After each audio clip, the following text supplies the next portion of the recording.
Her Excellency, Sabine Nölke. We celebrate today the great achievements of Sabine Nölke, Ambassador of Canada to the Kingdom of the Netherlands and permanent representative of Canada to the Organization for the Prohibition of Chemical Weapons.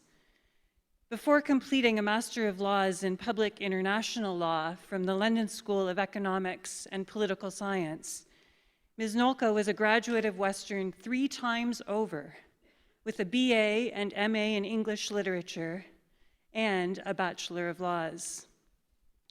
Besides being studious, graduating on the Dean's Honors List and with distinction, Ms. Nölke, like so many Western students, had a life outside of the classroom, competing as a Western Mustang in fencing.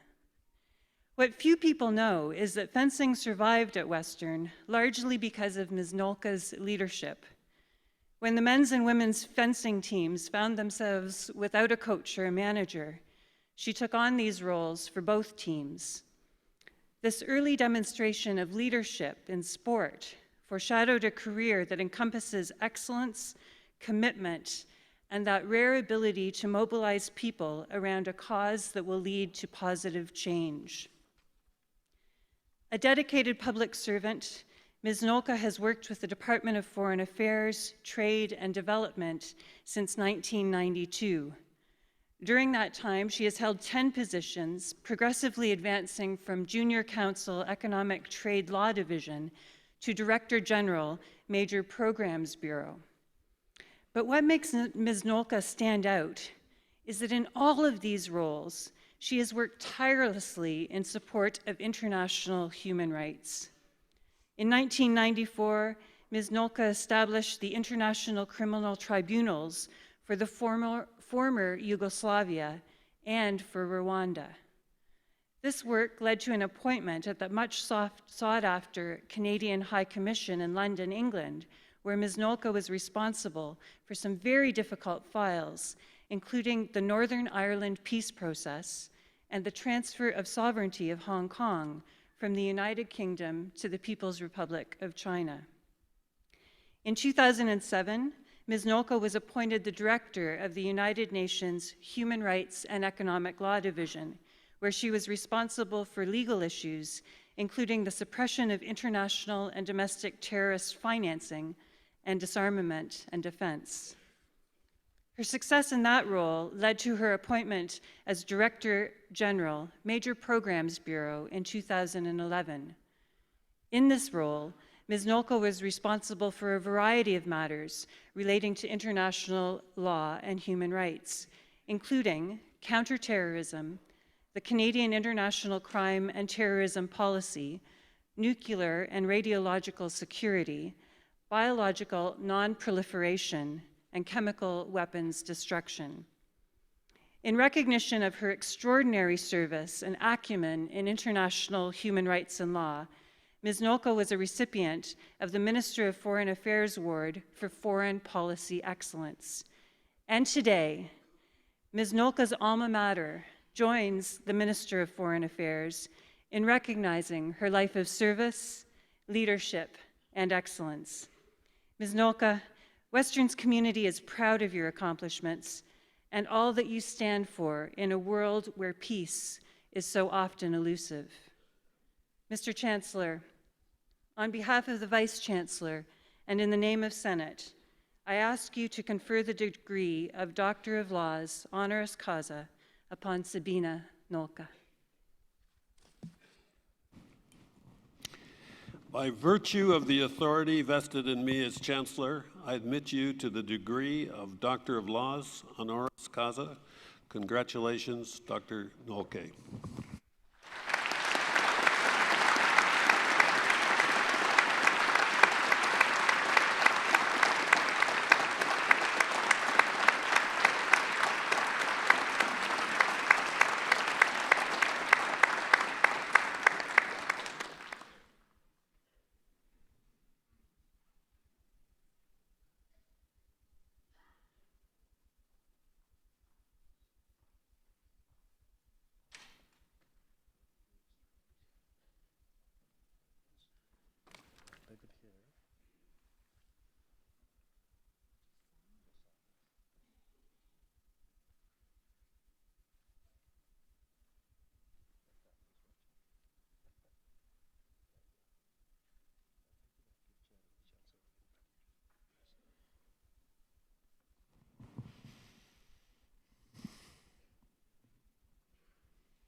On behalf of all assembled here today, I should now like to invite our newest alumna, Her Excellency Sabine Nölke, to address Convocation.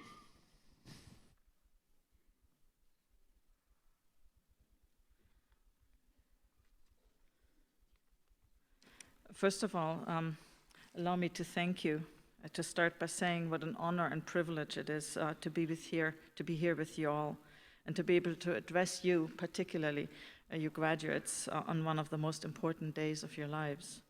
And how wonderful it is for me to do so in the presence of friends and family, especially that of my husband and daughter. My daughter is a freshman at the other King's University College in Halifax and hopes to be wearing a gown like yours in about 3 years, one hopes.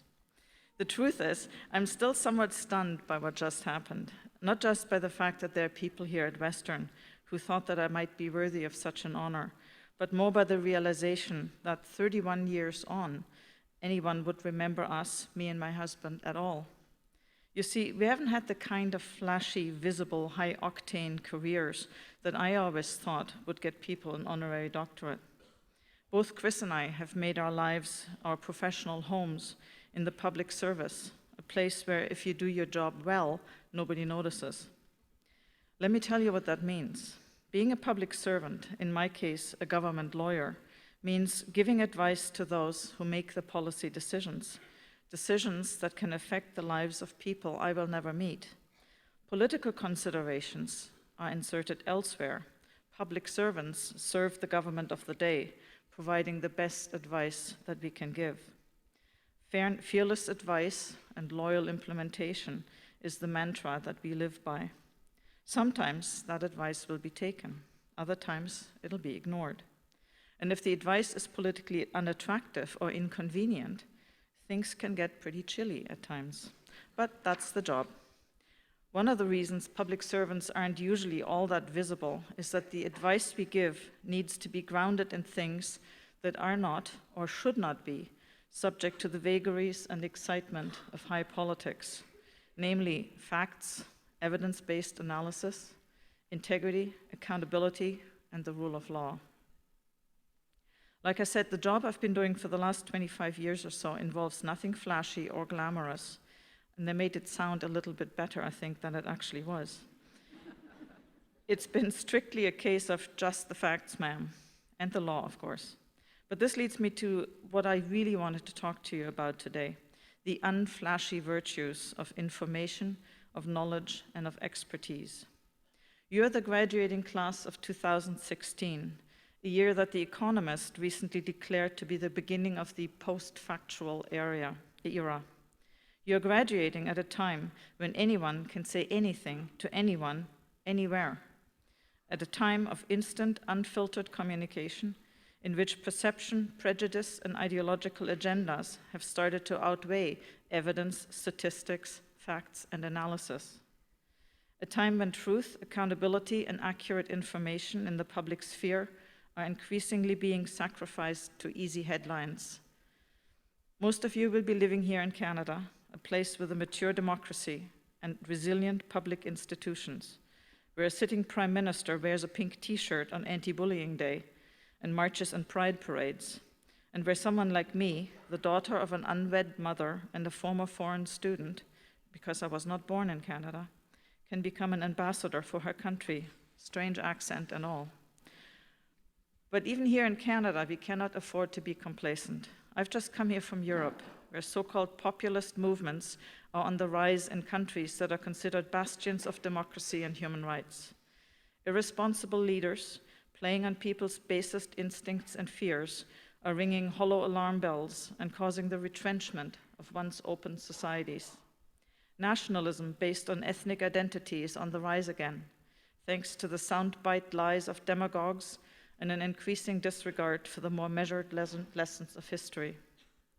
Here in North America even, phrases like, "There's something going on, I don't know what, but there has to be something," or "many people are saying," and "believe me," substitute for evidence-based policy positions and are taken as indicators of fact and truth. Ignorance is celebrated, while expertise and experience are decried as elitist. Simplicity drowns out accuracy in response to complex questions. It's not the messages we need to look at, though. It's also the means by which we talk to one another. Instant global communication was expected to revolutionize social, political, and diplomatic discourse. And so they have, but not necessarily in the way we've hoped. Media fragmentation allows people to seek out and read content that confirm prejudices and political beliefs, and to avoid content that challenges them. Individual use of social media has turned public discourse into a series of echo chambers in which people reinforce each other's prejudices until they become accepted truths, in which disinformation is rampant, retweets are mistaken for critical thinking, and the rule of law plays second fiddle to quick, sexy, attention-grabbing solutions and headlines.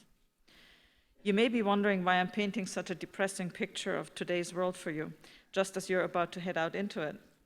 I'm not doing that because I'm trying to scare you, believe me. But no, I'm raising these issues because I'm actually an optimist, and because I believe that there's a light at the end of the tunnel. And no, it's not a velociraptor with a flashlight. The light is education. The light is you. You, the class of 2016, in the course of your time here at Western, whether you spent it studying arts and humanities, social sciences, or information and media studies, have been given a genuine gift. Through the education you've been given here, you've become equipped with the tools and the knowledge to tell fact from fiction, to separate evidence from fabrication, to think critically, able to distinguish between inflammatory rhetoric and analysis-based opinion. You have what it takes to tell the difference, and that means you have what it takes to make a difference. Your degree isn't just a piece of paper. It's years of hard work, accumulated knowledge, and analytical skills, all rolled up inside you. No one can ever take that away from you.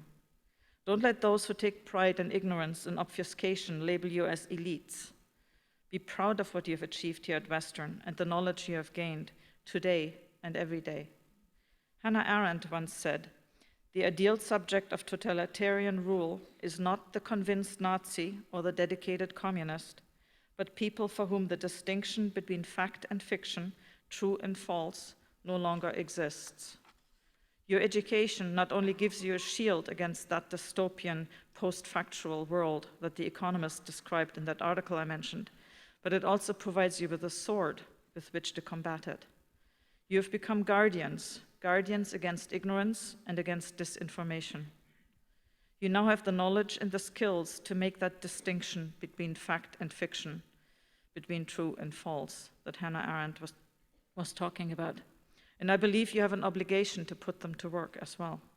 Use them in your future careers, in teaching your children, or deploy them even just when reading a paper, watching the news, or talking to someone in a pub. Education is power. You have that power. Wield it. It's customary, I believe, to end speeches like this wishing the new graduates all the best on their future path as they enter into the world. I do that, of course, and with all my heart. But I'll go one step further. Each generation passes the accomplishments it has made and the challenges they create to the next, and mine is no exception. I wish you all the best, not just because you are going out into the world, but because the world needs you. Thank you.